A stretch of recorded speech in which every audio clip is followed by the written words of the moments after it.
வணக்கம். இது உங்கள் தமிழ் ஐடியா. பைரவா திரைப்படம் வெற்றியா தோல்வியா என்று பார்க்கலாம்.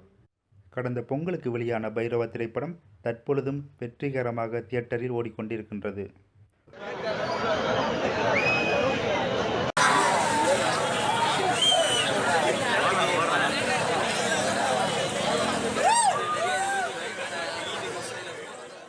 $100 கோடி என்ற இமாலய இலக்கை இத்திரைப்படம் வெறும் 4 நாட்களில் எட்டியுள்ளது. இந்த திரைப்படம் மக்களை திருப்தி அடைய வைத்திருக்கிறதா என்று கேட்டால் இல்லை என்றுதான் கூற வேண்டும். முதல் பாதி படம் விறுவிறுப்பாக செல்கின்றது. இரண்டாவது பாதி சுமார்தான், போர் அடிக்கின்றது.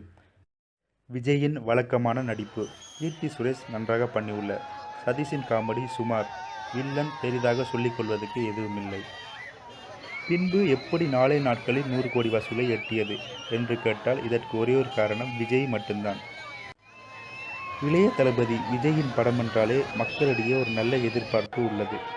ஆனால் விஜய் அதை அவ்வப்போது கோட்டை விட்டு விடுகிறார். இந்த திரைப்படம் நல்ல வசூலை கொடுத்தாலும் மக்களிடையே ஏமாற்றத்தை தான் கொடுத்துள்ளது. அடுத்த விஜயின் படத்தில் இந்த ஏமாற்றம் இருக்காது என்று நம்புவோம். நன்றி, வணக்கம்.